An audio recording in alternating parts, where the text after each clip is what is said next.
And Premier and Minister of Finance, Dr. Orlando Smith, is expected to deliver a statement on financial services at the 8th sitting of the House of Assembly on Monday, April 18th.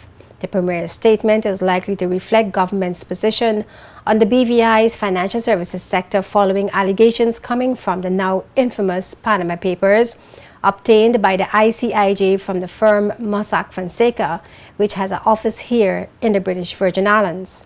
Speaking at a media conference on Friday, April 8th, Financial Secretary Neil Smith said the ICIJ is being unfair in its attempts to taint financial services jurisdictions by claiming they are facilitators of illegitimate activities.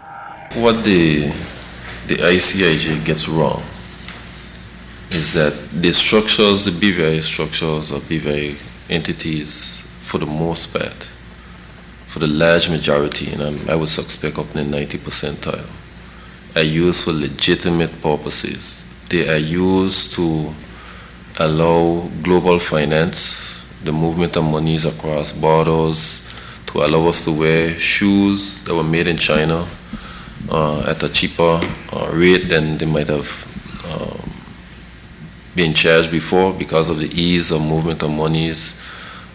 It's done for tax planning. It's done for the large extent, legitimate purposes. What ICIJ does, however, is it taint jurisdictions like the BVI and give people the impression that they are used only, mostly for illegitimate purposes. It is unfair, it is not true, and they highlight exceptional circumstances and make it seem as if it's the norm. So if you see articles that say that jurisdictions like the BVI, and it's not just the BVI alone, BVI, Cayman, whoever the case may be,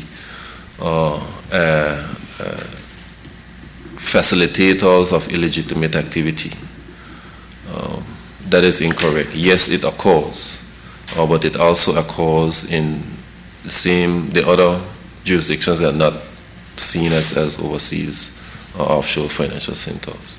The publishing of the Panama Papers has amplified international scrutiny on the BVI's financial services industry. Since then, various major international media organizations have been seeking to have their reporters on the ground here in the BVI. The last few weeks have been quite difficult.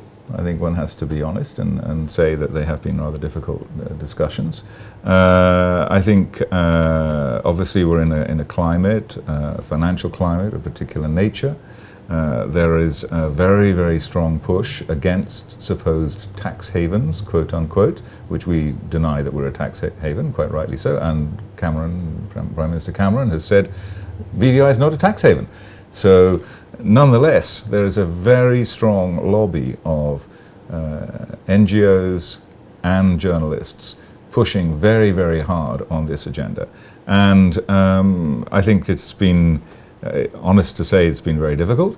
Meanwhile, Premier Smith disclosed at that April 8 press conference that the governments of the BVI and the UK have signed an exchange of notes following several rounds of technical discussions and exchanges between the respective law enforcement authorities in the two jurisdictions. The exchange of notes between the UK and the BVI is expected to allow for information sharing between BVI and UK law enforcement authorities.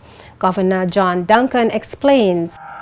The Premier has led a very strong team, negotiating very, very hard, and came to an acceptable agreement. And I think perhaps more difficult for the British authorities to recognise that BVI was going to defend its patch, and that our patch is different to that of Cayman and that of Bermuda. We're a different economy, we do different things in the global economy, and that we were going to defend it hard. We were not going to say, yes, yes, we'll do everything and then not do it. We were going to defend with integrity a deal, and when we did it, we would abide by it. And so that's what happened essentially last week. We got a deal, the Premier signed it, the British Minister signed it on Monday, and the other territories have also signed very similar agreements. But So isn't that it's a deal good result. isn't that deal harmful to our health? I mean, I think you can trust the Premier not to sign a deal that was harmful to our health. well, I mean, I don't know.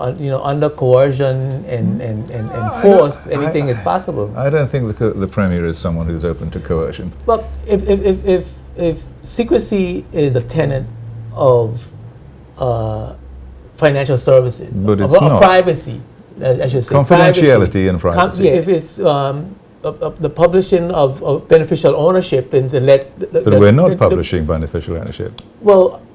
Do you want to know what we are doing? Is it in the yes? I want to know what we're doing. Is it in the agreement that what we give to the UK, the information we give to the UK, they are going to keep it secret, private? They will keep it secret and private. Let's keep it private, unless it gets into a court matter. This is not about pursuing people who are behaving themselves and breaching their confidentiality. This is a deal which allows people who are doing wrong, wrongdoers, money launderers, people like that, people involved in the drugs trade and other illegal activities.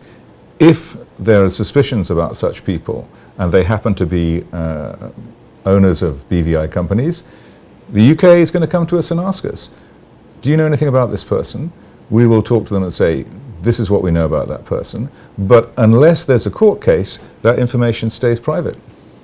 But So it's not a public register. okay. UK Prime Minister David Cameron on Monday, April 11th, said except for Anguilla and Guernsey, all overseas territories have agreed to set up registries that would be open to law enforcement agencies.